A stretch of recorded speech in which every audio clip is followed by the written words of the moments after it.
Está escrito assim: então disse o Senhor a Moisés: por que clamas a mim? Dize aos filhos de Israel que marchem. E tu levanta a tua vara e estende as tuas mãos sobre o mar e fende, para que os filhos de Israel passem pelo meio do mar em seco. Amém, irmãos? Pode se assentar em nome de Jesus, desocupando as suas mãos. Dê uma linda salva de palmas ao Senhor Jesus.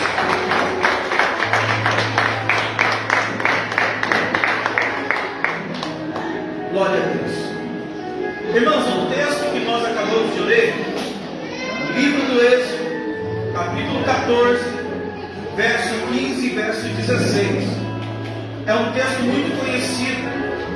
Quem não se lembra da passagem do povo de Israel por dentro do Mar Vermelho?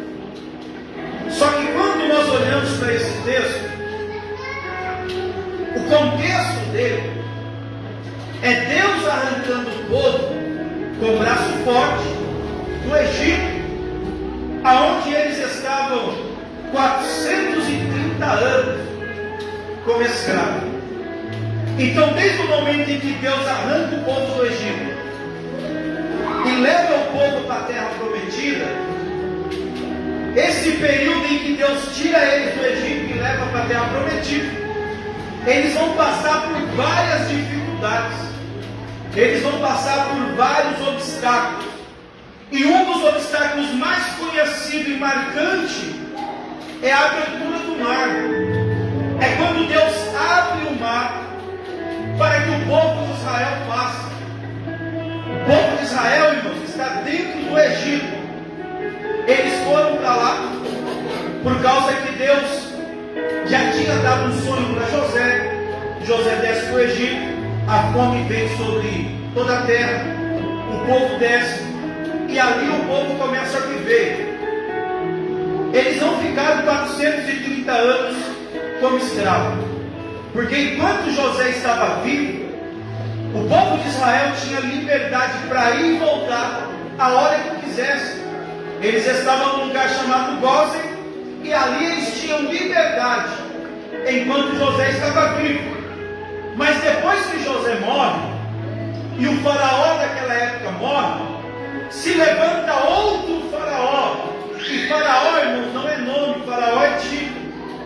Levanta outro faraó, e esse faraó agora fica desesperado, porque ele vê que o povo de Israel está crescendo, e a preocupação dele é: pode ser que outra nação trave guerra contra o Egito, e esse povo aí se una com outra nação e venha subjugar o Egito.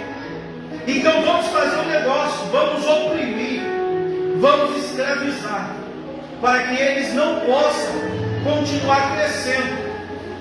Aí uma coisa me chama a atenção: como que pode um povo que tem a promessa do Deus vivo, um povo que tem a experiência que eles viveram com Deus, deixar ser escravo de Faraó? Como que pode alguém que tem promessa, evangelista Leandro, se submeter a uma situação de escravidão? Eu não entendo, irmãos. Alguém que tem promessa de Deus, alguém que conhece o Deus vivo, permitir ser escravizado por alguém. Eu não entendo como que alguém pode estar dentro da igreja, alguém pode ter vivido experiência com o Espírito Santo, e mesmo assim se deixar ser escravizado por vício, deixar ser escravizado por uma situação de opressão. Você percebe que o problema não está em Deus, mas o problema está nas pessoas. Porque Deus já fez a parte dele, Deus fez a promessa desde Abraão. É o povo que se deixou ser levado por aquela situação. Deus está aguardando uma ação do povo, para que Deus possa reagir à ação do povo. Enquanto o povo não age, Deus não reage. Isso daqui traz um ensinamento para nós. gente está passando uma situação dentro do lar, porque não consegue agir. Está vendo que o diabo está oprimindo, está vendo que o diabo está tentando roubar os filhos, está vendo que o diabo está tentando colocar uma opressão sobre a família, mas não consegue reagir, não consegue determinar: eu e a minha casa serviremos ao Senhor.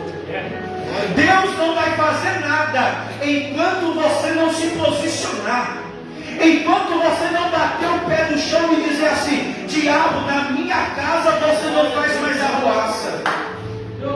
Enquanto o povo de Israel não se posicionou, Deus não fez nada. Mas a Bíblia vai dizer que o povo agora vai começar a clamar a Deus. Capítulo de número 2 do Êxodo, o povo clama. Aí Deus diz: eu tenho ouvido o clamor do meu povo, eu tenho visto a sua aflição, e vou descer para dar livramento. Capítulo de número 3, Deus levanta Moisés. Deus ouve o clamor do povo, e Deus levanta Moisés para ser libertador do povo de Israel. Só que quando Deus está levantando Moisés, Moisés vai começar a questionar a Deus. Eu quero pular o momento do nascimento, eu quero pular essa parte, eu quero ir no momento em que Deus tem um encontro com Moisés. Deus vai falar para Moisés: Moisés, eu tenho escutado a aflição do meu povo e eu vou arrancar o meu povo com o braço forte. Aí Moisés começa a dizer assim: mas Senhor, eu não posso, eu tenho a língua pesada. Ele começa a inventar muitas desculpas para o chamado de Deus. Preste atenção nisso. Quantas das vezes nós colocamos desculpa para o chamado que Deus tem na nossa vida? Quantas das vezes Deus usa vaso para falar conosco que Deus é com a gente, que Deus vai nos usar, que Deus vai salvar a nossa casa através da nossa vida? E às vezes nós queremos colocar obstáculo, às vezes nós queremos colocar impedimento, às vezes nós queremos falar assim: Deus, usa outra pessoa, porque se o Senhor me usar, ninguém vai acreditar. Vaso na sua pátria não tem honra. E Moisés está do mesmo jeito. Moisés está questionando: Deus, enviarão? Deus, eu não posso. Deus, esse negócio é muito difícil para mim, eu não sei falar. Só que vai chegar um momento que Moisés vai perceber que não adianta usar desculpa para Deus, irmãos. Não adianta fugir do chamado. O que Deus tem para a nossa vida é com a gente mesmo. O que Deus tem com você é com você em ponto final. Não adianta você querer inventar desculpa para Deus, porque Deus não vai cair nessa conversa, irmãos. Não adianta a gente falar para Deus: Deus, eu não posso, eu não consigo, eu não sei. Porque Deus, irmãos, é Ele que capacita, é Ele que levanta, é Ele que faz, é Ele que age. Moisés percebe que não tem como inventar desculpa. Aí Moisés vai dizer assim: Deus, o Senhor quer que eu vou? Eu imagino Deus falando para Moisés. Irmãos, quem está me ouvindo, diga amém. Eu imagino Deus falando para Moisés assim: Moisés, eu quero que você vai. Aí Moisés começa a falar: então Deus, para mim, fala para mim qual é o seu nome. Você já pensou, irmãos, Deus olhando para Moisés, evangelista Leandro, olha que lindo. Por que você quer saber o meu nome, Moisés? Aí Moisés falando: Deus, se o Senhor quer que eu vou, revela o seu nome para mim. Aí Deus fala: se eu falar o meu nome, você vai? Eu vou. Então Deus vai dizer: o meu nome é Yahvé. Eu sou o que sou. No tetragrama, Yud-He-Vav-He. Moisés fala: Deus, revela o seu nome. E Deus vai falar: eu vou revelar, Moisés. Meu nome é Yahvé. Eu sou o que sou. Tetragrama, Yud-He-Vav-He. O Deus que está no presente, o Deus que conhece o passado e o Deus que já determinou o futuro. O Deus que escreve a nossa história. Só que quando Moisés fala: Deus, revela o seu nome para mim, irmãos, a palavra nome no hebraico é Shem. E Shem significa currículo e fama, ou fama e currículo. Quando Moisés fala: Deus, revela o seu nome, Moisés está dizendo: Deus,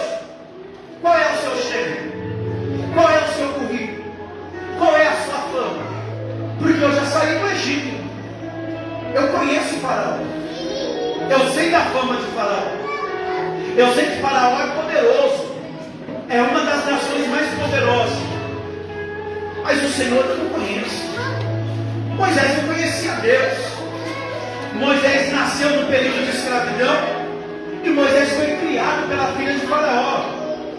Evangelista Marcos, Moisés está dizendo assim: eu não conheço o Senhor. Como que eu vou até Faraó se eu não te conheço? Quando eu chegar lá, Faraó vai falar assim: mas você veio em nome de quem, rapaz? O que Moisés vai dizer? Então eu imagino Deus olhando para Moisés e falando: Moisés, você está achando que Faraó é famoso? Você quer saber se eu tenho fama? Você quer saber se eu tenho autoridade? Você quer saber se eu tenho currículo? Você acha que Faraó é famoso, Moisés? Eu imagino Deus falando assim: eu sou mais famoso do que Faraó. Eu sou tão famoso, evangelista Juliano, Deus falando para Moisés: eu sou tão famoso, mas tão famoso, eu sou tão famoso, tão famoso, tão famoso, que quando você falar o meu nome, todos os demônios têm que bater em retirada. Eu sou tão famoso que se a porta estiver fechada, quando você falar o meu nome, a porta tem que se abrir.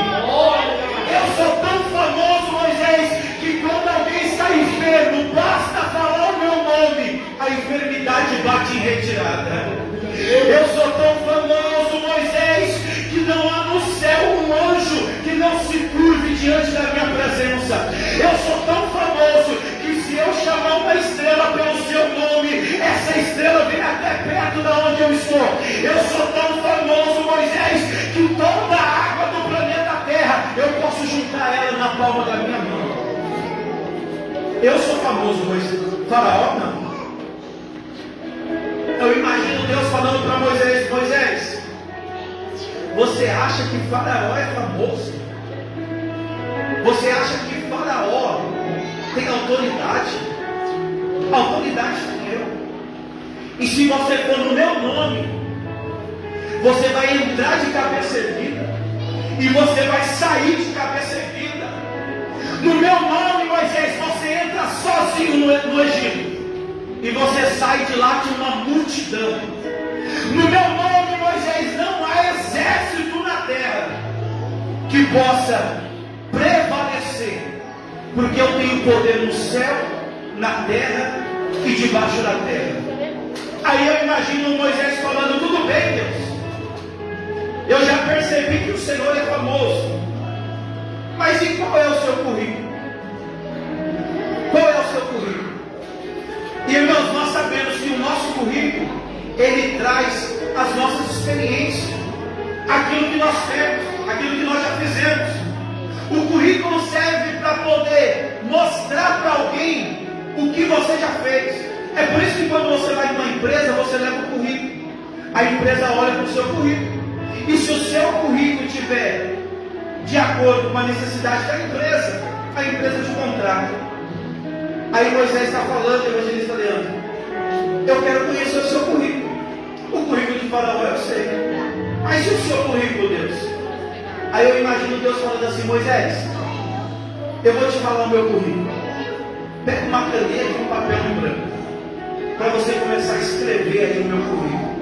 E eu imagino Deus falando para Moisés: Moisés, no princípio eu criei os céus e a terra. A terra era sem forma e vazia. O meu espírito pairava sobre a face das águas. Eu disse: haja luz, e houve luz. O meu currículo está bom para você, Moisés? Ou você precisa de mais alguma coisa? O meu currículo está bom para você, Moisés? Ou você precisa de algo mais? Aí eu imagino Moisés falando assim: não, tá bom, Deus, agora pode deixar que eu vou, mas eu vou com que espada? Com que escudo? Com que exército? E Deus vai falar para Moisés: não tem espada, não tem escudo e não tem exército, só tem uma palavra. Você vai debaixo da minha palavra, e debaixo da minha palavra, Moisés, ninguém vai poder ficar em pé diante de você. Moisés está preocupado: eu conheço o Egito, eu conheço o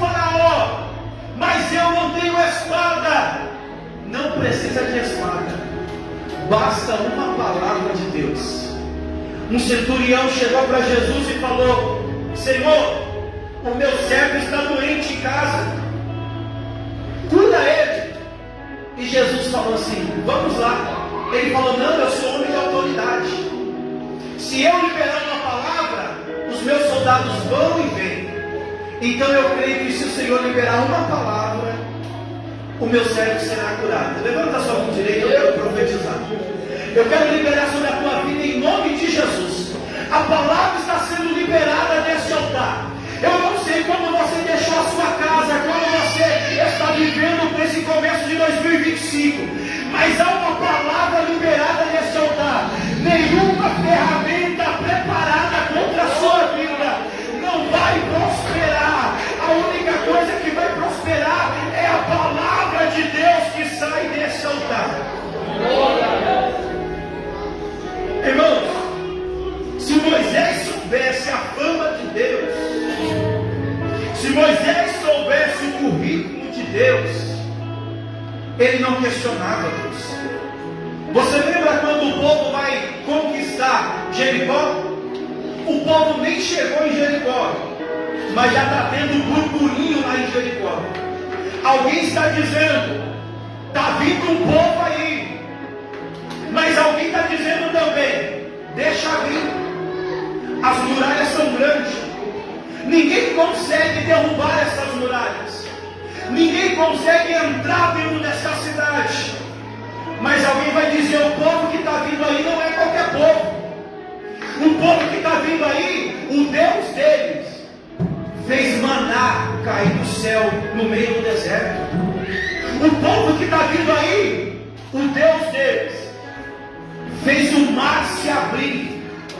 Então agora Jericó começa a ficar com medo, porque antes do povo chegar, a fama de Deus já tinha chegado. Por que você acha que o demônio tem raiva da gente, irmãos? Porque antes dele meter a besta, mexer com a gente, ele já conhece a fama do nosso Deus. Antes do diabo tentar tocar na nossa casa, ele já conhece a fama de Deus. Mas mesmo assim, ele tenta colocar medo na gente.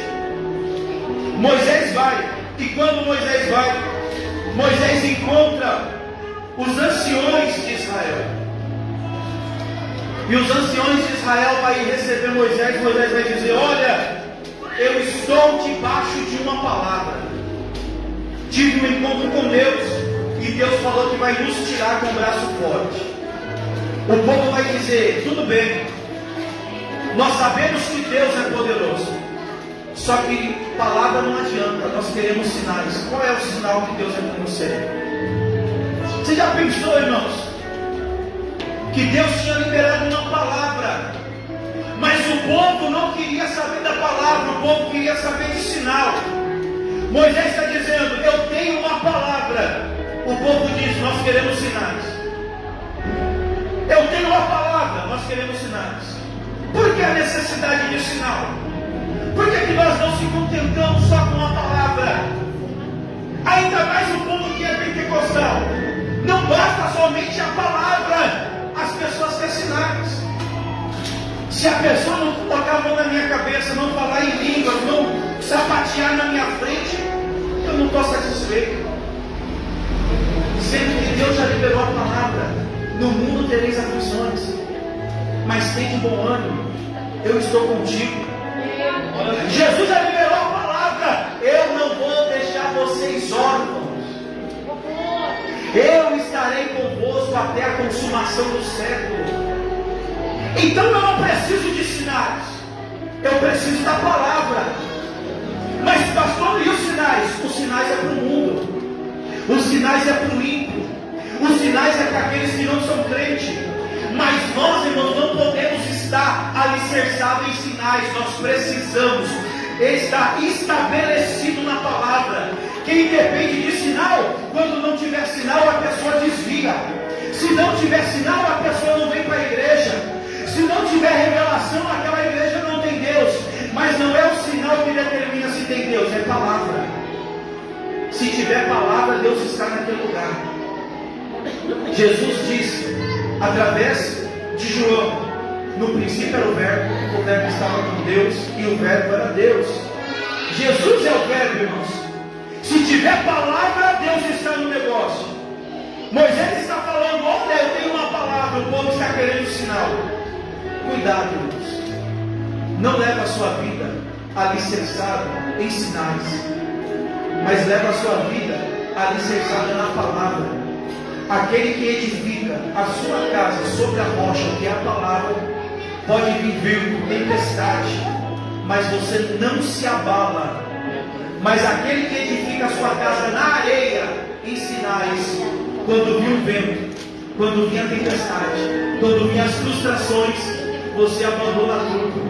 Já percebeu que a maioria das pessoas que estão desviadas é porque alguém profetizou e aquilo que a pessoa profetizou não aconteceu?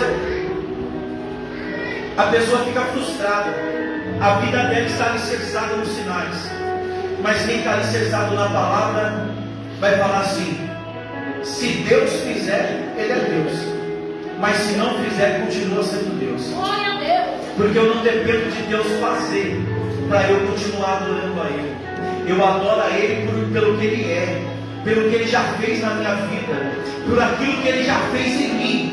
Então, se eu estou alicerçado na palavra, pode vir a tempestade, pode vir a fofoca, pode vir a contenda, pode vir a fermentação, pode vir a enfermidade, a porta pode estar fechada, mas eu sei que aquele que me chamou, Ele tem a chave na sua mão, e a porta que Ele abre, ninguém fecha, e a porta que Ele fecha, ninguém abre. Porque o nosso Deus ainda é Deus que trabalha com porta aberta, mas também trabalha com porta fechada. Moisés, irmãos, vai tirar o povo do Egito. O povo tem uma palavra, o povo tem uma promessa, viu os sinais, as 10 pragas aconteceram. Aí Deus vai falar através de Moisés: olha, eu vou levar vocês para o deserto, porque lá vocês vão oferecer uma festa para mim. Vocês vão me adorar no deserto. E depois eu vou levar vocês para a terra prometida, uma terra que manda leite e mel. Irmãos, quer agradar crente, irmãos, é chamar o crente para a festa. Já viu aquele ditado que crente não bebe, mas come, que é uma bênção, irmão? Chama o crente para a festa para você ver se ele não se alegra. Então, quando Deus falou assim: olha, vai ter festa no deserto, o povo estava alegre, o povo estava contente, o povo estava cantando, louvando, sapateando, e eles falavam um para o outro assim: olha, não sei o que vai acontecer, mas tem uma terra prometida aí para nós. O filho falava para o pai assim: pai, como vai ser o culto hoje? E o pai falava assim: o culto vai ser terra e manto. Porque Deus já revelou que tem uma terra prometida. Irmão, pentecostal gosta desse negócio de terra e manto. Então eles estão andando e estão falando: é terra, é manto, é terra. Deus prometeu, Deus não mente. Deus não é homem para que minta, nem filho do homem para que se arrependa. Só que enquanto eles estão alegres, eles começam a andar e de repente, na frente deles, tem um mar. Eu imagino o povo olhando para Moisés e falando assim: Moisés, cadê a terra, Moisés? Deus não prometeu que ia levar a gente para uma terra que manda leite e mel? Não tem terra, Moisés, só tem mar. Cadê a terra? Deus prometeu terra, por que tem mar? O povo vai falar: Moisés, não tinha sepulcro lá no Egito?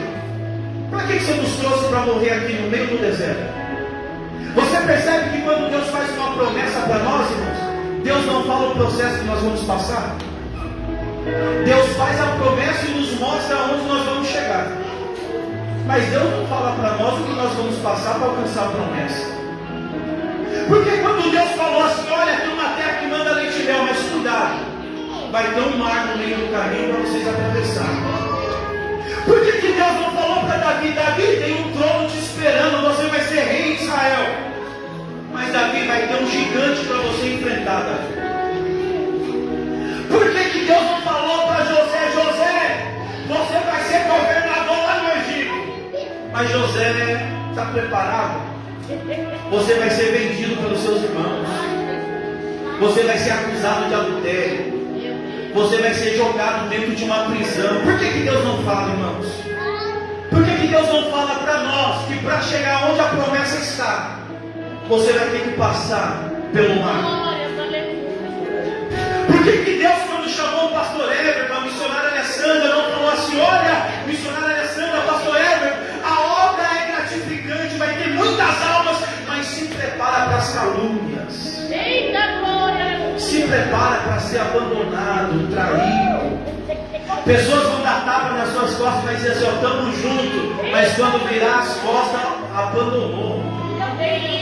Por que Deus, que faz a promessa, não fala o que nós vamos passar no meio da trajetória?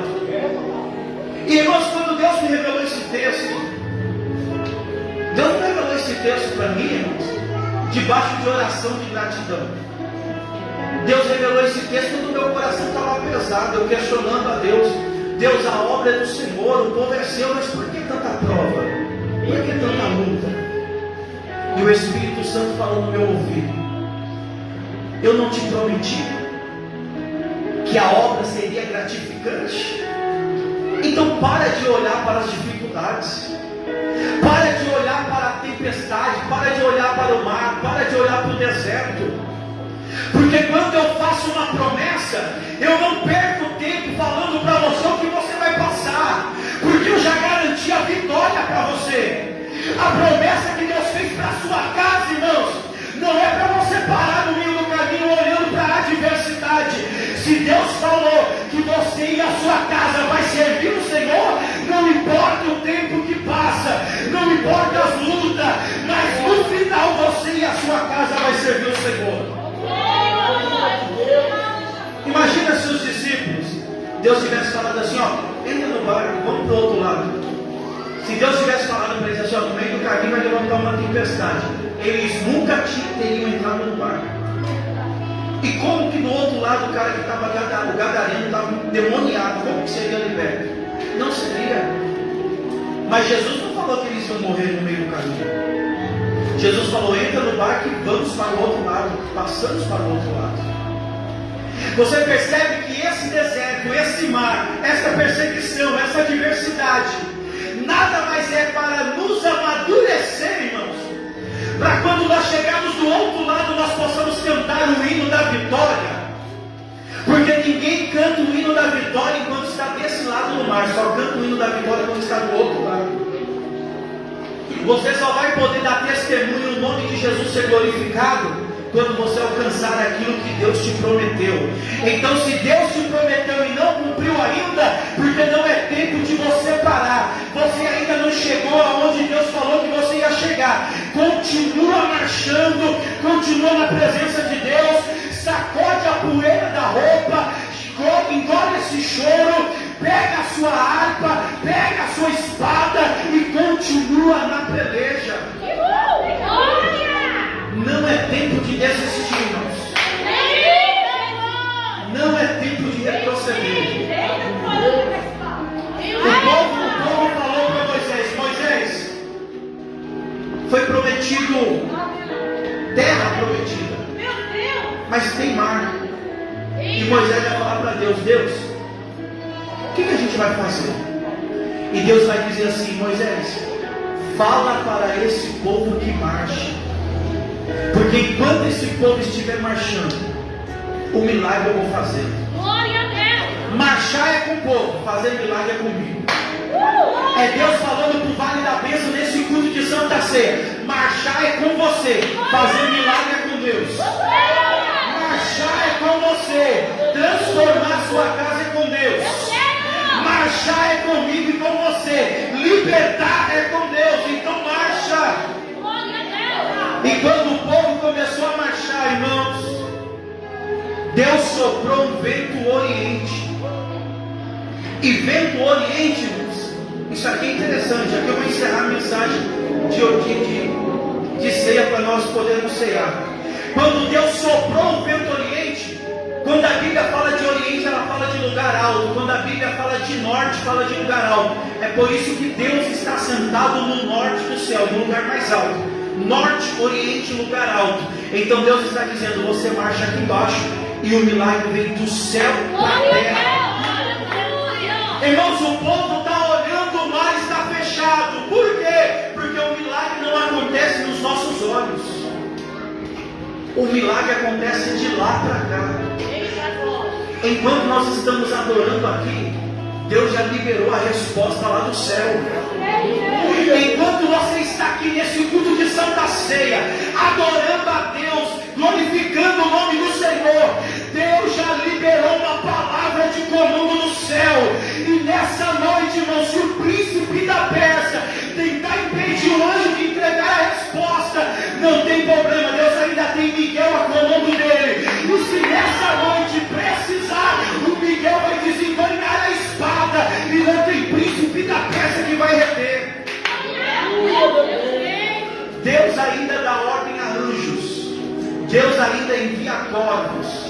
E se isso não é o suficiente para você, Deus ainda tem uma viúva preparada para te alimentar. Você vai dizer como salmista: fui moço e agora sou velho, mas nunca vi um justo mendigar um pão e nem a sua descendência passar fome. Tem uma palavra de Deus para a igreja nesta noite. No lugar que você foi envergonhado, Deus tem dupla honra para você. Não é em vão a sua vida aqui nesse lugar. Enquanto você está aqui, Deus já está preparando o milagre para a tua vida. Se coloque sobre os seus pés em nome de Jesus. Se coloque sobre os seus pés. Eu quero estar chamando a diaconisa Lília e o evangelista Juliano, que estarão servindo